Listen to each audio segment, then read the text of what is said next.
Hello everyone, welcome to Hindi voice. Ibne Safi का जासूसी उपन्यास हीरे की कान। किंतु संदिग्ध लोगों ने मोहन का नाम अवश्य लिखवा देना।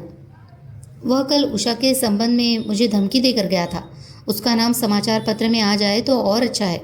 मैं कारण नहीं बताऊंगा। दूसरे दिन पुलिस मोहन की खोज में थी और वह कहीं गायब हो गया था। समाचार पत्र में उषा की फोटो तथा उसकी दुख भरी कहानी प्रकाशित हुई थी। इस प्रकार जनता किशोर के एक और कुकर्म तथा पाप से परिचित हुई।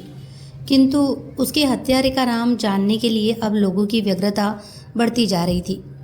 उसे ललित के कत्ल किया था या मोहन ने।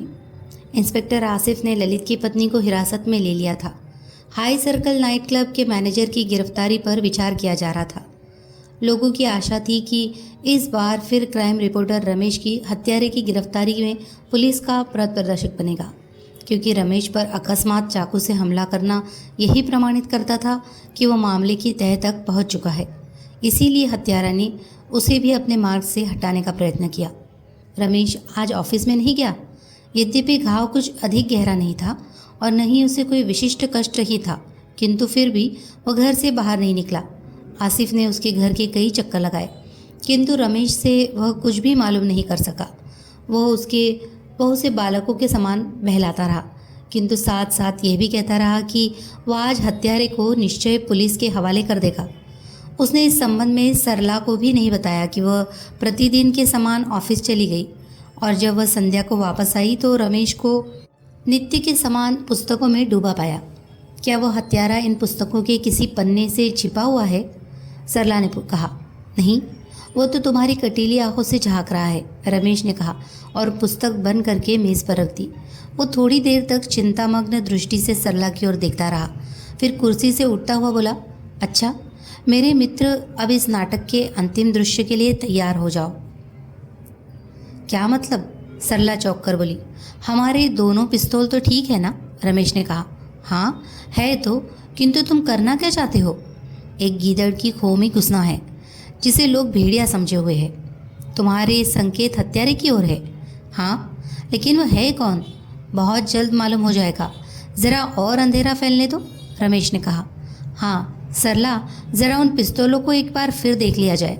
सरला अपने कमरे से 2 पिस्तौल ले आई और उन्हें घुमा फिरा कर देखने लगी। क्या पुलिस की सहायता नहीं लोगे? पुलिस? यह बात की बात है, रमेश ने कहा। अगर उसने मुझ पर हमला न किया होता तो मैं इस झमेले में कभी भी नहीं पड़ता, किंतु अब आवश्यक है कि इसका बदला लिया जाए। तो फिर मैं इन कपड़ों को तय करके बक्स में रख दूं? सरला ने कहा। हाँ, रमेश ने कहा और सिगरेट सुलगा कर कमरे में टहलने लगा। थोड़ी देर के बाद सरला कपड़े बदल कर आ गई। उसने लाल रंग के चमड़े की जैकेट और खाकी गेवर्डिन की पतलून पहन रखी थी। रमेश उसे प्यार भरी नज़रों से देखने लगा। शाबाश, अब तुम इस समय एक जवान औरत नहीं, मर्द मालूम हो रही हो, रमेश ने मुस्कुराकर कहा। और ये घुसा? सरला मुट्ठी बांधकर रमेश के मुंह के सामने नचाती हुई बोली। बहुत मज़ेदार, किंतु अभी इसका समय नहीं आया। थोड़ी देर बाद उनकी मोटरसाइकिल शहर की सड़कों पर फर्राटे भरती हुई फिर रही थी। रमेश ने इतनी देर में सरला को अपनी तमाम स्कीम बता डाली। मोटरसाइकिल की गति ऑस्कर स्ट्रीट पर पहुंचकर कम हो गई। वो दोनों उतर पड़े। मोटरसाइकिल एक ओर खड़ी करके धीरे धीरे आगे बढ़ने लगे। ऑस्कर स्ट्रीट पर एक शांत सड़क थी, जिसके दोनों तरफ ऊंची ऊंची कोठियाँ थी। यहाँ अधिकतर धनी लोग रहते थे। लगभग 9 बज गए थे। जाड़े की रात थी, इसलिए जल्दी ही चारों ओर सन्नाटा छा गया था। अधिकतर कोठियाँ की जालियों, खिड़कियाँ तथा रोशनदानों से प्रकाश छन छन कर सड़क पर आ रहा था। वो दोनों शारदा की कोठी के सामने जाकर रुक गए। रमेश ने धीरे से लोहे के छड़ों वाला फाटक खोला और दोनों कंपाउंड में दाखिल हो गए। यहाँ भी चारों ओर सन्नाटा था और अंधकार फैला हुआ था। सरला कोठी का चक्कर लगाती हुई कोठी के पिछवाड़े पहुँच गई और रमेश बरामदे की तरफ बढ़ा। लगातार कई बार घंटी बजाने पर एक दरवाज़ा खुला और बरामदे में प्रकाश फैल गया। कौन है? ओह शारदा, रमेश आगे बढ़कर बोला। रमेश? क्यों, क्या है? शारदा ने जोर से पूछा। मैं बहरा नहीं हूँ, रमेश ने कहा। यहाँ क्यों आए हो? मोहन के संबंध में कुछ पूछना है। क्या तुमने आज का समाचार पत्र नहीं पढ़ा? रमेश कमरे में घुसता हुआ बोला। तुम क्यों मेरे पीछे पड़ गए हो? शारदा ने धीरे से कहा। मोहन ने तुम्हारे सामने मुझे धमकी दी थी। क्या तुम मेरी तरफ से गवाही दोगी? रमेश एक सोफे में धंसता हुआ बोला, मुझे अब किसी वस्तु से कोई काम नहीं रह गया है। शारदा ने मुंह बनाकर कहा। ऐसा ना कहो शारदा, रमेश ने दुख भरे भाव में कहा। मुझे अब भी तुमसे प्रेम है। शारदा करुण दृष्टि से उसकी ओर देखने लगी। कदाचित उसके नेत्रों में आंसू भी आ गए थे। रमेश, अब इन बातों को मत छेड़ो, मेरा दिल संसार से उचाट हो गया है। शारदा ने एक दीर्घ सांस छोड़ते हुए कहा। कदाचित इसीलिए तुम किशोर की दाढ़ी बढ़ने की प्रतीक्षा कर रही हो, ताकि उसे एक साधु के रूप में तीर्थ यात्रा का बहाना करके यहाँ से निकाल ले जाओ। रमेश ने अपना एक हाथ जेब में डालते हुए शांतिपूर्वक कहा। शारदा उछल पड़ी और रमेश को भयपूर्ण नेत्रों से देखने लगी। सहसा सामने वाले कमरे से एक फायर हुआ। अगर रमेश फायर से पहले ही एक तरफ को अनायास न झुक गया होता तो निश्चय गोली का शिकार हो गया होता। वह तत्काल ही उछल कर शारदा पर आ गिरा और उसे ढाल बनाकर पिस्तौल निकाले हुए खड़ा हो गया। किशोर, अगर तुमने दूसरा फायर किया तो गोली शारदा को लगेगी। रमेश ने चीख कर कहा। तुम यहाँ से भाग भी नहीं सकते, क्योंकि इस कोठी के चारों ओर पुलिस लगी हुई है। शारदा उसके बंधन से निकलने के लिए हाथ पांव मार रही थी। तुम एक अच्छी भी अभिनेत्री हो, रमेश धीरे से बोला, और भारतीय फिल्म कला का प्रज्वलित दीप। शारदा उसे गालियां देती रही और मुक्त होने के लिए प्रयत्न भी करती जा रही थी। सहसा सामने वाले कमरे का दरवाज़ा खुला और किशोर अपने दोनों हाथ ऊपर उठाए हुए बाहर आया। उसके पीछे सरला थी, जिसके पिस्तौल की नाल किशोर के कमर में चुभी हुई थी। क्या कहना, सरला बहुत सुंदर, रमेश बालकों के समान चिल्लाया। सरला गर्व से रमेश की ओर देखने लगी और किशोर ने पलटकर फुर्ती से एक हाथ उसके पिस्तौल पर मारा और दूसरे हाथ से उसे पीछे ढकेल दिया। दूसरे क्षण वह कूदकर द्वार के निकट पहुंचा ही था कि रमेश के पिस्तौल से चिंगारी निकली और किशोर बरामदे में पहुंचते पहुंचते चीख कर गिर पड़ा। रमेश ने शारदा को छोड़ दिया और किशोर की तरफ लपका। सरला, जो फर्श से अब तक उठ चुकी थी, शारदा पर झपट पड़ी। गोली किशोर के पांव में लगी थी। वो घायल कुत्ते के समान जमीन पर पड़ा पड़ा गुर्रा रहा था। रमेश उसे निर्दयता से खींचता हुआ कमरे में ले आया। सरला और शारदा एक दूसरे से अभी तक गुथी हुई थी। रमेश ने भूमि पर पड़ा हुआ पिस्तौल उठाकर अपने जेब में डाल दिया। सरला, अब ये लड़ाई समाप्त कर दो, रमेश ने कहा। सरला ने शारदा का सर जोर से दीवार से टकरा दिया। वह लहराकर जमीन पर आ रही और अचेत हो गई। अगर तुम कल रात को मुझ पर चाकू से वार न करते तो मैं कभी ये कष्ट उठाना पसंद नहीं करता, रमेश ने किशोर की ओर देखते हुए कहा। ललित, धारा सिंह और उषा की हत्या का पाप तुम्हारे सर पर था और तुम तीर्थ यात्रा करने जा रहे थे। इसमें संदेह नहीं कि तुम्हारी स्त्री शारदा अत्यंत बुद्धिमान है, किंतु उसने इस मामले में मुझसे सहायता लेकर बहुत बड़ी भूल की। मगर तुम्हें तो ललित की लाश को अपनी लाश प्रमाणित करना था और ललित को ही अपना हत्यारा भी प्रमाणित करना था। इसीलिए तुमने ललित की हत्या करने के लिए यह उपाय निकाला और उसकी सूरत ही बिगड़ जाए। अगर तुम्हारी स्त्री शारदा उसकी लाश को तुम्हारी लाश स्वीकार कर लेती तो फिर किसी को क्या एतराज़ हो सकता था, मगर नहीं। तुमने इस मामले में दो बड़ी ज़बरदस्त भूल की है। एक तो ललित की स्त्री का जाली पत्र और दूसरा वह पेंसिल से लिखा हुआ पुर्जा जो तुमने उषा के कमरे में डाला था। तुमने अपने अपराधों को छिपाने के लिए इतनी मूर्खताएं की है कि बस। इतना करने के बाद रमेश टेलीफोन की ओर बढ़ा। हेलो आसिफ, मैं रमेश हूँ, नंबर 113 ऑस्कर स्ट्रीट से बोल रहा हूँ। प्रतिज्ञा के अनुसार तुम्हारा शिकार इस समय मेरे अधिकार में है। नहीं, अधिक व्यवस्था की आवश्यकता नहीं। वह एक बीमार गीदड़ के समान बेबस भूमि पर पड़ा हुआ है। आसिफ नाम पूछता ही रह गया, किंतु रमेश ने रिसीवर रखकर कमरे में टहलना आरंभ कर दिया। सारी शत्रुता तुम आज ही निकाल दोगे? किशोर ने धीरे से पूछा। मैंने केवल कल रात के हमले का बदला लिया है, रमेश ने कहा। इसका अर्थ कुछ और है, सरला ने मुस्कुराकर कहा। रमेश को उसकी मुस्कुराहट बड़ी कड़वी मालूम हुई। फिर भी उसे यह सोचकर बड़ी प्रसन्नता हुई कि वह ऐसे वातावरण में भी मुस्कुरा सकती है। शारदा निर्दोष है, बिल्कुल निर्दोष। दिवालिया हो जाने के बाद और यह मालूम होने पर कि अब हीरे की कान की 420 और अधिक दिन नहीं चल सकती, मैंने ये प्रोग्राम बनाया था, किशोर ने कहा और पीड़ा के कारण कराहने लगा। थोड़ी देर बाद वह फिर बोला, मैंने शारदा को अपनी स्थिति बताकर इस बात पर तैयार किया कि वह मेरे पागलपन की कल्पित कथा लेकर तुम्हारे पास जाए और मैं किसी दूसरे देश को भाग जाऊँ। अगर मैं उसे ये बता देता कि मैं अपनी कल्पित आत्महत्या को रंगमंच पर लाने वाला हूँ तो वह कभी भी इस पर तैयार नहीं होती। इसके बाद मैंने ललित को तारजाम में लाकर कत्ल कर दिया। धारा सिंह ने कदाचित कुछ देख लिया था, इसी कारण मैंने उसकी भी हत्या कर दी ताकि रहस्य खुलने न पाए। मेरा अर्थ यह है कि शारदा निर्दोष है। उसे बचाने के लिए मैं एक बार अपनी जान की भी बाजी लगा दूंगा। क्या तुम उस दिन ललित के साथ उषा के पास गए थे? रमेश ने पूछा। हाँ, और मैंने यही सबसे बड़ी भूल की। तुमने देखा कि वह किस प्रकार तुम पर बलिदान हो गई। रमेश ने घृणा से मुंह सिकोड़कर कहा। तुम जैसे पापी, हत्यारे और आवारा आदमी के लिए उसने जान दे दी। किशोर ने लज्जा से अपना मुंह अपने हाथों में छिपा लिया। थोड़ी देर बाद आसिफ कुछ सिपाहियों के साथ कमरे में दाखिल हुआ। किशोर को देखकर उसके मुंह से चीख निकल गई। रमेश हंसने लगा। मैं झूठी प्रतिज्ञा नहीं करता, रमेश ने कहा। मगर आसिफ आगे न बोल सका। हाँ, यह किशोर है, उसका भूत नहीं, डरो मत, रमेश ने हंसकर कहा। जिसका कत्ल हुआ वो ललित था। मोहन का इस मामले में कोई हाथ नहीं। वो तो केवल उषा वाले मामले के कारण छिप गया है। यह पहेली अब ऐसी नहीं रह गई कि तुम्हारे जैसा बूढ़ा इंस्पेक्टर न सुलझा सके। अच्छा, गुड नाइट, जाओ सरला चले। हम लोगों ने अभी भोजन भी नहीं किया। मगर सुनो तो सही, और जो कुछ पूछना हो घर आकर पूछ लेना। इस समय तो इन दोनों को लारी पर लाद कर ले जाओ, रमेश द्वार की ओर बढ़ता हुआ बोला। मैं तुम्हें आज्ञा देता हूँ, आसिफ ने चीख कर कहा। अच्छा जी, रमेश पलट कर बोला। फिर उड़ने लगे।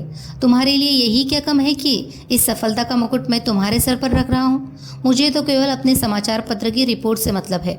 मगर हाँ, कुछ बंदोबस्त कर रखना, मेरे शरीर से काफ़ी रक्त निकल चुका है। थोड़ी देर बाद रमेश और सरला एक रेस्टोरेंट में बैठे भोजन कर रहे थे। अगर उषा के कमरे में वह पुर्जा मेरे हाथ नहीं लगता तो मैं इस निष्कर्ष पर कभी नहीं पहुंचता, रमेश ने कहा। संयोगवश मुझे किशोर के दफ्तर में उसी के हाथ का लिखा हुआ एक पत्र मिल गया और फिर मैंने दोनों की लिखावट मिलाकर यह निर्णय किया। मगर उसने ललित को क्यों मार डाला? सरला ने पूछा। उसने ललित का भी रुपया हजम कर लिया था। इस तरह उससे छुटकारा भी प्राप्त हो जाता और उसकी स्कीम भी सफल हो जाती, रमेश ने कहा। खैर छोड़ो इन बातों को और कोई बात करो।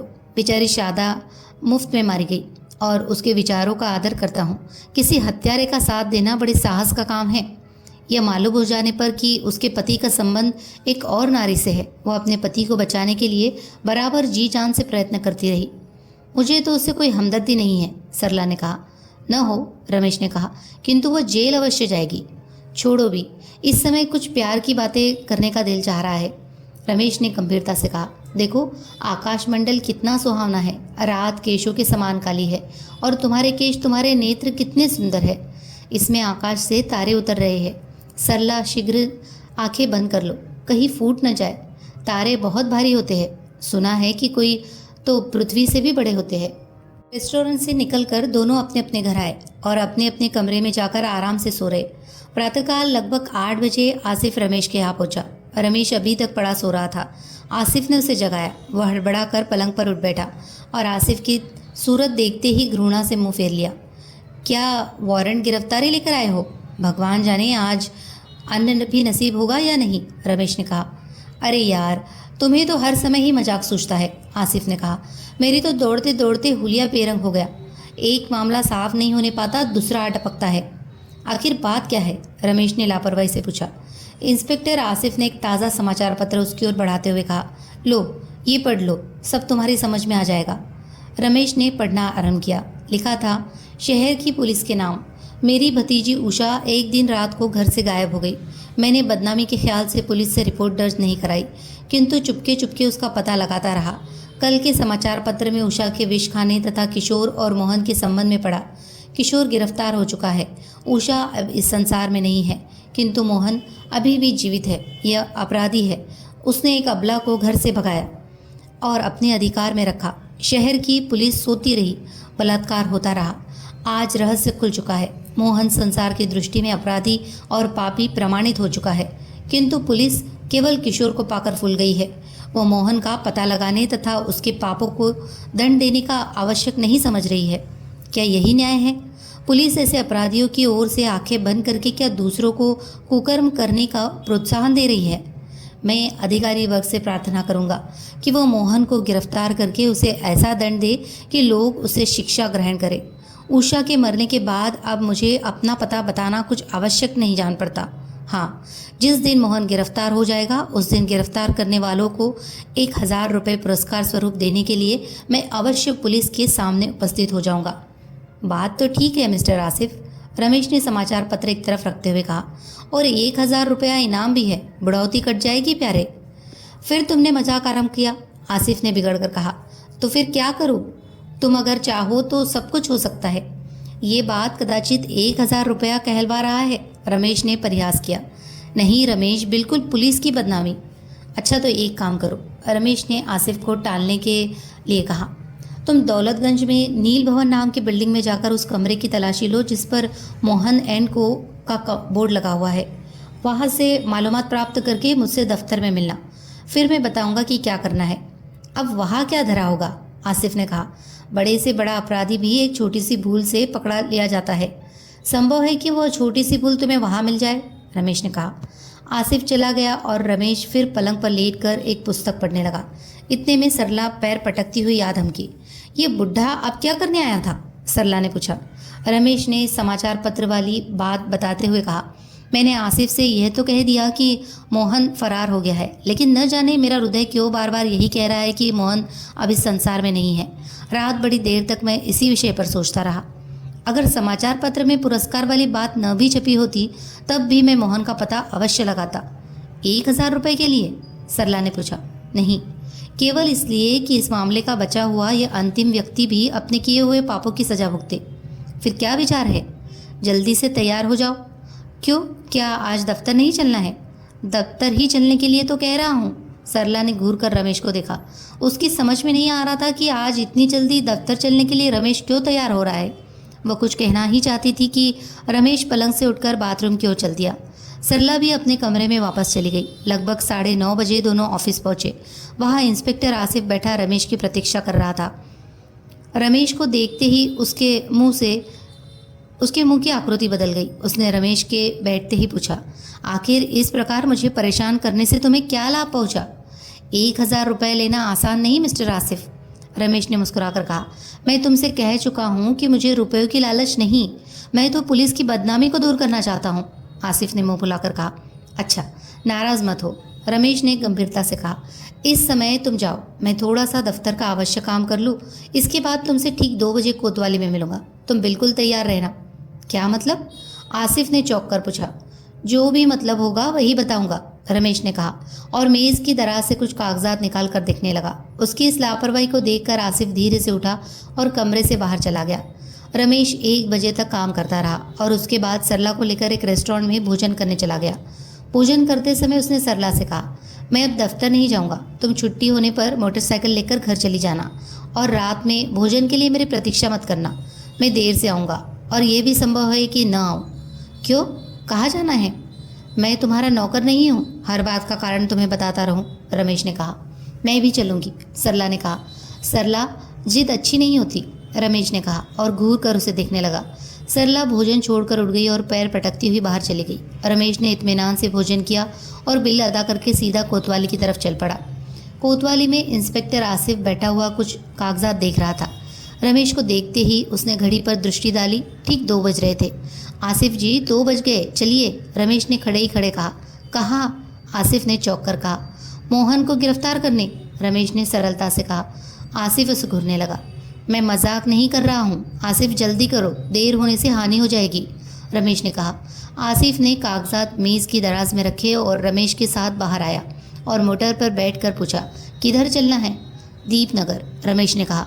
आसिफ ने मोटर स्टार्ट कर दी, किंतु उसके हृदय में हलचल मची हुई थी कि दीपनगर में से मोहन का क्या संबंध है। वो बहुत देर तक सोचता रहा, फिर उसकी समझ में कुछ नहीं आया।